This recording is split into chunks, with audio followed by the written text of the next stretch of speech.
नमस्कार, स्वागतम। आज के अंक में चर्चा करेंगे आज्ञा चक्र मुद्रा की। कल के वीडियो जो हमने आज्ञा चक्र पर एक प्रारंभ किया है पूरी श्रृंखला का, ये उसी कड़ी में दूसरा भाग है और इसके माध्यम से हम आज्ञा चक्र मुद्रा की चर्चा करेंगे, जिसका प्रयोग यदि आप नित्य करें तो आपके मन की शक्तियाँ इतनी बढ़ जाएंगी कि वो आपकी इस जगत के कार्यों को करने के अतिरिक्त आपको पारलौकिक रूप से भी लाभ देगा। हमारी थर्ड आई, हमारा तीसरा नेत्र, जिसके बारे में हम लगभग अनजान ही बने रहते हैं पूरे जीवन, उसके संबंध में हम बहुत चर्चा करने वाले हैं और एक एक प्रयोग को आपके समक्ष रखने वाले हैं। इनमें से प्रत्येक प्रयोग अपने आप में संपूर्ण है। किसी एक प्रयोग का दूसरे से स्पष्ट रूप से कोई संबंध नहीं। हम आपको अलग अलग प्रयोग बताएंगे अलग अलग वीडियोस में। उनमें से कोई एक प्रयोग आप अपने लिए अपनी रुचि अनुसार, अपनी इच्छा अनुसार, अपनी साधना अनुसार चुन सकते हैं और उस प्रयोग को करेंगे तो वही एक प्रयोग ही आपके आज्ञा चक्र को सक्रिय करने में बहुत बड़ी भूमिका निभाएगा। तो जितने भी प्रयोग अलग अलग वीडियोज़ में बताएंगे वो आप करके देखिए और उनके जो अनुभव हैं उनको शेयर कीजिए। तो सबसे पहले हम ये देख लेते हैं कि कौन कौन से वो प्रयोग हैं जो कल के अंक में हमने आपको बताए थे और उसमें से आज हम एक प्रयोग बताने जा रहे हैं। आज्ञा चक्र को हम कैसे अपने दैनिक जीवन में उतार सकते हैं, इसकी आज्ञा चक्र की शक्तियों को, और कैसे हम अपने जो डे टू डे लाइफ है इसमें इस आज्ञा चक्र का प्रयोग कर सकते हैं। उसके लिए हमने आपको 9 पॉइंट्स बताए थे। वो थे हाकिनी मुद्रा के साथ, ओम के उच्चारण के साथ, आज्ञा चक्र मुद्रा के साथ, तिलक बिंदी अप्लाई करने की सही विधि के साथ, शिव ध्यान के साथ, तीसरे नेत्र के ध्यान के साथ, त्राटक के साथ, भ्रूमध्य के बाहर से हाथों के स्पर्श से सक्रिय करने के द्वारा और ध्यान के साथ। तो ये 9 विधियां थीं, लेकिन इन 9 विधियों में बहुत सी विधियां आ जाती हैं क्योंकि इसमें ध्यान के साथ और त्राटक के साथ बहुत सारे प्रयोग हैं। तो धीरे धीरे करके सब आपके साथ शेयर करेंगे। आज का जो हमारा प्रयोग आधारित है वो है आज्ञा चक्र मुद्रा का अभ्यास। ये आज्ञा चक्र मुद्रा का अभ्यास हमें नियमित करना है और इसके लाभों को अपने दिन प्रतिदिन के जीवन में अनुभव करना है, उतारना है। तो कैसे हम इस आज्ञा चक्र मुद्रा को बनाएंगे और कैसे इसका लाभ पाएंगे, ये जानने से पूर्व हम अपने उसी बेस पर आ जाते हैं जो हमारे हर वीडियो का आधार होता है, और वो बेस है सनातन शास्त्र। तो आज के अंकों में भी हम शास्त्रवाणी पहले लेंगे, उसके पश्चात हम अपने प्रयोग यानी कि आज्ञा चक्र मुद्रा की चर्चा करेंगे। तो प्रस्तुत है श्लोक संख्या 1 और 2। ये लिए गए हैं शारदा तरंगिणी से। शारदा तरंगिणी से 2 श्लोक हमने लिए हैं। ये एक बड़ा प्रसिद्ध और बड़ा ही दुर्लभ ग्रंथ है। तंत्र शास्त्र के साधक इसके नाम से परिचित हैं। तो देखते हैं इसमें क्या कहा गया, पहले समझ लेते हैं, उसके पश्चात हम आज्ञा चक्र मुद्रा का परिचय प्रस्तुत करेंगे।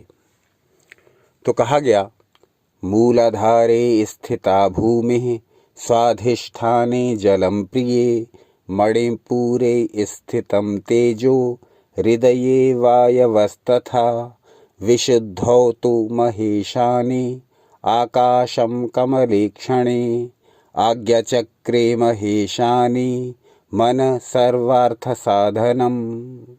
इन 1 और 2 श्लोकों में क्या कहा गया इसको समझ लीजिए। मूलाधार चक्र में भूमि तत्व यानी पृथ्वी तत्व स्थित है, स्वाधिष्ठान चक्र में जल तत्व स्थित है, मणिपुर चक्र में तेज यानी अग्नि तत्व और अनाहत चक्र में वायु तत्व स्थित है, विशुद्धि चक्र में आकाश तत्व का निवास है तथा भ्रू मध्य में स्थित आज्ञा चक्र में सब कार्यों के साधन करने वाले मन का निवास है। ये बहुत इंपॉर्टेंट लाइन है, देखते हैं इसे फिर से। आज्ञा चक्रे महेशानी मन सर्वार्थ साधनम। भगवान शिव माता पार्वती को संबोधित करते हुए कहते हैं, हे महेशानी, ये आज्ञा चक्र, इसमें निवास करता है मन, और ये मन कैसा है? सर्वार्थ साधनम, सब अर्थों के साधने वाला मन, सब कार्यों के सिद्ध करने वाला मन, ये मन आज्ञा चक्र में निवास करता है। आज्ञा चक्रे महेशानी मन सर्वार्थ साधनम, सारी कामनाओं का देने वाला, सारे अर्थों का सिद्ध करने वाला, सारी सिद्धियों को प्रदान करने वाला, ये मन आज्ञा चक्र में निवास करता है। कितना महत्वपूर्ण ये वाक्य है, कितने महत्वपूर्ण ये लाइन है शारदा तरंगिणी से, जिसका अर्थ बहुत कम लोग जानते हैं और इस अर्थ के अनुसार अपना जीवन बहुत कम लोग चलाते हैं। वो मन जिसके कारण हम निरंतर भटकते रहते हैं और अपने जीवन में बहुत सारी उपलब्धियां पाने से वंचित रह जाते हैं और अनेक प्रकार के कष्टों को भोगते रहते हैं, कुछ दूसरों के दिए हुए, कुछ अपने ओढ़े हुए दुखों को लेकर के इस जीवन को बिता देते हैं। लेकिन ये कभी जानने का प्रयास नहीं करते कि ये आज्ञा चक्र में स्थित मन है, और यदि हम आज्ञा चक्र को साध लें, यदि हम आज्ञा चक्र को ठीक प्रकार से ऊर्जित कर लें, यदि हम आज्ञा चक्र के ऊपर ध्यान दिया करें, तो निश्चित रूप से हमारा ये मन जो आज्ञा चक्र में निवास करता है हमारे वश में होगा। इसकी चंचलता की जो लगाम है वो हमारे हाथों में होगी और इस मन से मनचाहे कार्य कराने की सामर्थ्य हम में आएगी। ये तभी होगा जब हम अपने आज्ञा चक्र की ओर ध्यान देंगे, हम अपने आज्ञा चक्र की ओर अवेयर होंगे और हम अपने आज्ञा चक्र के साथ प्रयोग करते रहेंगे। तो ये शारदा तरंगिणी से शास्त्र वाक्य हमने इसलिए दिए कि हमारा कोई भी वीडियो बिना शास्त्र प्रमाण के पूर्ण नहीं होता। इसके द्वारा ये आपके समक्ष प्रमाण प्रस्तुत किया कि मन का निवास बताया गया है आज्ञा चक्र में, भ्रूमध्य में, जो आपकी दोनों आंखों के मध्य स्थित है। इसी आज्ञा चक्र को ऊर्जा देने के हमने बताए थे 9 प्रकार हैं, 9 तरीके हैं, 9 प्रोसेस हैं, 9 विधियां हैं, जिनमें से एक एक करके हम आपके समक्ष सब प्रस्तुत करते रहेंगे। कल भी हमने आपके समक्ष एक विधि प्रस्तुत की थी। आज की जो विधि रहेगी हमारी वो रहेगी आज्ञा चक्र मुद्रा के अभ्यास द्वारा हम अपने आज्ञा चक्र को कैसे ऊर्जित करें, जिससे कि हम अपने मन को नियंत्रण में रखते हुए इसे इच्छानुसार कार्यों में लगा सकें और अपने जीवन में चारों पुरुषार्थ धर्म अर्थ काम मोक्ष की प्राप्ति कर सकें। तो आ जाते हैं आज्ञा चक्र मुद्रा पर। तो ये आज्ञा चक्र मुद्रा जो है इसको कमांड व्हील भी कहा जाता है। ये संयुक्त हस्त मुद्रा है, यानी ये दोनों हाथों को मिलाकर के बनाई जाती है। भारतीय तंत्र में, योग शास्त्र में और जापानी मार्शल आर्ट्स में इसका प्रयोग किया जाता है। ये हमारी तीसरी आंख यानी आज्ञा चक्र को खोलने के लिए एक बड़ी विशिष्ट मुद्रा मानी जाती है, क्योंकि संबंध बनाती है अंगूठा जो कि अग्नि तत्व का प्रतीक है और वायु जो हमारी इंडेक्स फिंगर में है। ये इसके हमारी इंडेक्स फिंगर और हमारे अंगूठे से संबंध बनाते हुए ये हमारे मस्तिष्क को एकाग्र करने के लिए ऊर्जा को उत्तेजित करती हुई हमारी अंतर्दृष्टि को खोलती है।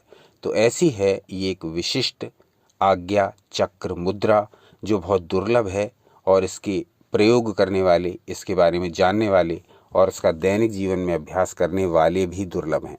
लेकिन हमारे जो चैनल पर हमारा ये निरंतर प्रयास रहता है कि एक से एक दुर्लभ विधियां आपके समक्ष प्रस्तुत की जाएं। अब प्रस्तुत है आज्ञा चक्र मुद्रा को बनाने की विधि। पूरी विधि जान लीजिए और इसी विधि से अभ्यास कीजिए। कुछ ही दिन में पाएंगे कि मन की, शरीर की स्थितियां बदलनी प्रारंभ हो गई हैं। तो किसी भी आसन में बैठ जाइए। अभ्यास करने के लिए किसी भी आसन में बैठ जाइए। रीढ़ की हड्डी सीधी रखिए। ये पहली शर्त होती है प्रत्येक मुद्रा के अभ्यास की कि सुखपूर्वक बैठ जाइए। कोई भी आसन ना लगा पाएं, मेडिटेटिव पोस्चर कोई लगा ना पाएं, पद्मासन आदि, तो आप सुखासन में ही बैठ जाएं। अब आपको क्या करना है, अपना बायां हाथ लेना है। बाएं हाथ की पहली उंगली यानी इंडेक्स फिंगर को ऊपर उठाना है। चित्र में दिखाया गया है, स्टेप बाय स्टेप देख लीजिए, उसी के अनुसार आप इस मुद्रा को बना लीजिए। फिर भी कोई डाउट हो तो कमेंट्स करके पूछ लीजिए। तो बाएं हाथ की पहली उंगली यानी इंडेक्स फिंगर को ऊपर उठाना है और जो बाकी उंगलियां हैं, बाकी जो 3 उंगलियां हैं, उनको हथेली की ओर मोड़ लेना है। लेफ्ट हैंड की पहली उंगली को ऊपर उठाना है और बाकी उंगलियों को हथेली की ओर मोड़ लेना है। अब अपना ये जो आपका अंगूठा बचा है इस हाथ में, इसको इस प्रकार दबाना है कि मुड़ी हुई तीनों उंगलियां, उनके नाखून छिप जाएं। यानी आपका ये जो बाएं हाथ का अंगूठा है, इसको इस प्रकार से हथेली की ओर लाना है।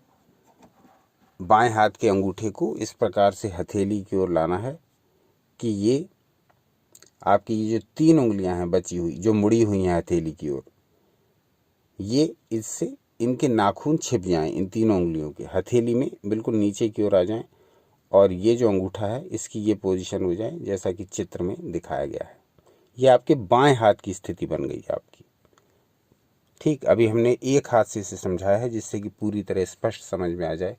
अब आपकी ये बाएं हाथ की स्थिति बन गई। क्या स्थिति बनी कि आपकी इंडेक्स फिंगर उठी हुई है और आपकी जो बाकी उंगलियां हैं वो मुड़ी हुई हैं, हथेली से मिली हुई हैं, और जो आपका अंगूठा बचा उससे आप इन उंगलियों पर इस प्रकार से दबाव दे रहे हैं कि इन तीनों उंगलियों के नाखून दिख नहीं रहे, यानी छिप गए हैं। बस, अब ये आपकी लेफ्ट हैंड की मुद्रा पूरी बन गई। अब आप राइट हैंड से जो करना है वो समझ लीजिए। अब ये जो मुद्रा आपकी बन गई, तो अब ये जो आपकी लेफ्ट हैंड की उठी हुई उंगली है, इसको दाएं हाथ से पकड़ लीजिए। चित्र में दिखाए गए अनुसार राइट हैंड से पकड़ लीजिए। किसको? इस उंगली को जो उठी हुई है, लेफ्ट हैंड की जो उंगली उठी हुई है, इसको राइट हैंड से पकड़ लीजिए। अब आपको क्या करना है? अब आपके राइट हैंड का जो अंगूठा है, राइट हैंड का जो अंगूठा है, उसको जो आपकी लेफ्ट फिंगर है उठी हुई, इसके नाखून के सबसे निचले सिरे पर लगा लें जैसा चित्र में दिखाया गया है। जो आपकी उठी हुई उंगली है, इसको आपको राइट हैंड से पकड़ लेना है और राइट हैंड के अंगूठे से ये जो उठी हुई उंगली है, इसके नाखून के सबसे निचले सिरे पर रख देना है राइट हैंड के अंगूठे को। बस, बन गई ये मुद्रा। अब जब ये मुद्रा बन गई तो इसको इसी स्थिति में नीचे ले आएं और अपनी गोद में इसको रख लें। अब अपने आज्ञा चक्र पर हल्के से ध्यान लगाएं, यानी बहुत गंभीर, बहुत एकाग्र होकर के और बड़ा जोर दे करके इस प्रकार से आज्ञा चक्र पर ध्यान बिल्कुल ना लगाएं। आपने ये मुद्रा बनाई, अपनी गोद में रख ली। अब आप हल्के से दोनों आंखों से ध्यान दें अपने आज्ञा चक्र पर, बहुत लाइटली। अब आपको क्या करना है? इसी मुद्रा में बैठे रहना है और अपनी श्वासों पर ध्यान देना है। श्वास किस प्रकार से भीतर आ रही है और किस प्रकार से बाहर जा रही है, इसे ऑब्जर्व करिए।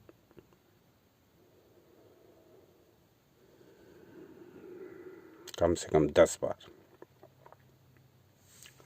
अब आपको 2 मिनट तक इस मुद्रा को अपनी गोद में लगाए रखना है। अब आप धीरे धीरे इसी मुद्रा को बनाए हुए अपने हाथों को ऊपर उठाइए और ये जो उठी हुई उंगली है, इसको अपने आज्ञा चक्र के ठीक सामने ले आइए। बिना माथे से टच किए हुए, बिना नाक से टच किए हुए आज्ञा चक्र के ठीक सामने इसको रखिए। ये जो आपकी उठी हुई उंगली है, इसको, यानी जो मुद्रा बनाए हुए दोनों हाथ हैं, ये आप गोद से ऊपर उठा करके ऊपर लाए और आपने अपने भ्रूमध्य के सामने, आज्ञा चक्र के सामने इस उंगली को लगा लिया। ठीक सीध में, जो आपका भ्रूमध्य है उसके ठीक सीध में आप इस उंगली को लगा के रखिए मात्र 1 मिनट तक। ध्यान रखिए, प्रारंभ में मात्र 1 मिनट तक। 2 मिनट आपने इसी मुद्रा को गोद में रखा था, 1 मिनट इसको आज्ञा चक्र पर रखिए। उंगली और भ्रूमध्य एक सीध में, बस। अब आप इस मुद्रा को वापस नीचे ले आइए और 2 मिनट तक फिर से इसको अपनी गोद में ही रखिए। यानी 2 मिनट ये आपकी गोद में मुद्रा लगी रहेगी। फिर आप इसे ऊपर लाएंगे और 1 मिनट तक ये मुद्रा आज्ञा चक्र के सामने लगी रहेगी। फिर आप इसे नीचे लाएंगे और 2 मिनट तक फिर ये मुद्रा गोद में ही लगी रहेगी। 5 मिनट का ये अभ्यास हो गया। अब आप अपने दोनों हाथों को खोल लीजिए, धीरे धीरे उठ जाइए और अपने दैनिक कार्यों में लग जाइए। तो 5-7 मिनट का ये अभ्यास आपके जीवन को बदलने वाला सिद्ध होगा। उससे पहले एक बात और जान लें, और वो ये कि उस मुद्रा को अपनी गोद में भले ही कितनी देर तक रख करके लगा लें, परंतु जब आप इसको ऊपर लाएंगे और आज्ञा चक्र के सामने उंगली को लगाएंगे, तब आप इसको मैक्सिमम 2 मिनट तक ही करें। 2 मिनट से अधिक इसको न करें, क्योंकि ये मुद्रा एक अत्यधिक शक्तिशाली मुद्रा है। अधिक देर तक करने पर जोश जोश में कई लोग किसी मुद्रा को बहुत बहुत देर तक कर लेते हैं। ये मुद्रा इस प्रकार की नहीं है। इसे 1 मिनट से प्रारंभ करना है और अभ्यास बढ़ने पर मैक्सिमम 2 मिनट तक करना है आँख के सामने, भ्रूमध्य के सामने। इससे अधिक नहीं करना है, क्योंकि ये बहुत पावरफुल मुद्रा कही जाती है। अधिक देर तक करेंगे तो ये सिर में एक्सेस हीट पैदा कर देगी। ये हमारे ब्रेन के लिए, आँखों के लिए और नर्वस सिस्टम के लिए नुकसानदायक सिद्ध होगी। इसीलिए उचित यही है कि विधि पूर्वक, नियम पूर्वक इस मुद्रा का अभ्यास करें। 2 मिनट गोद में रखकर, 1 मिनट आज्ञा चक्र के सामने और फिर वापस 2 मिनट तक फिर से नीचे की ओर। तो इस मुद्रा का यदि अभ्यास करते जाएंगे तो इसके जो प्रतिफल हैं उनके बारे में तो जितना कहा जाए उतना कम है। आज्ञा चक्र की सक्रियता बढ़ने लगेगी। इससे आपकी समस्त प्रकार की ऊर्जाएं बढ़ने लगेंगी। इससे आपके नेत्रों की शक्ति, आपकी श्रवण शक्ति, आपके मस्तिष्क की शक्ति, ये सब बढ़ने लगेगी। आज्ञा चक्र का जो स्थान है वो पूरा हमारा कपाल घेरे हुए है। उसमें हमारा ब्रेन भी आ जाता है, हमारी आंखें भी आ जाती हैं, हमारे कान भी आ जाते हैं। तो आज्ञा चक्र को त्रिनेत्र कहा गया, थर्ड आई। तो ये न सिर्फ हमारी जो सांसारिक जीवन की उपलब्धियां हैं उनको पाने में हमारी सहायता करती है, अपितु हमें पारलौकिक अनुभव कराने के साथ साथ हमारी इंट्यूशन को जागृत कर देती है। हमारे भीतर इस प्रकार की योग्यता आ जाती है कि हम बहुत कुछ ऐसा जान लेते हैं जो दूसरे व्यक्ति नहीं जान पाते। उदाहरण के लिए आपको बताएं कि पशुओं में, पक्षियों में, कीट पतंगों में ये सिक्स्थ सेंस बहुत जागृत होती है। बहुत सारे उदाहरण ऐसे हैं, आप भी पढ़ते और सुनते और देखते रहते हैं, कि जहाँ कहीं भी कोई प्राकृतिक विपदा आने वाली हो, जैसे भूकंप, बाढ़, सुनामी, बिजली गिरना आदि, वहाँ पहले से ही पशु पक्षी और कीट पतंगे भांप लेते हैं, उनको आभास हो जाता है। बहुत बार इस प्रकार की घटना भी देखी गई हैं कि कुत्ते का रोना या बिल्ली का रोना किसी प्रकार के अशुभ का संकेत देता है। तो पशु पक्षियों, कीट पतंगों की सिक्स्थ सेंस हमसे कहीं अधिक डेवलप होती है। लेकिन ईश्वर ने हमें तंत्र और योग ऐसे मार्ग दिए हैं जिनके द्वारा हम अपनी इस सिक्स्थ सेंस को प्रयास करके डेवलप कर सकते हैं, विकसित कर सकते हैं। तो आज के अंक में हमने जाना कि आज्ञा चक्र मुद्रा को हम कैसे अपनी डे टू डे लाइफ में लेंगे। मात्र 5 मिनट का ये अभ्यास प्रतिदिन कर लिया करें और इस अभ्यास के जो अनुभव हों वो शेयर भी करें, क्योंकि शेयरिंग इज केयरिंग। आज का अंक कैसा लगा ये अवश्य बताइए, और क्या जानना चाहेंगे ये अवश्य बताइए। आज्ञा चक्र के बारे में धीरे धीरे सारे कपाट खुलते जाएंगे, क्योंकि हम आपके साथ सब कुछ शेयर करते जाएंगे। अपना अमूल्य समय हमें देने के लिए बहुत बहुत धन्यवाद। सनातन शास्त्रों से जुड़े रहें, सदा आनंदित रहें।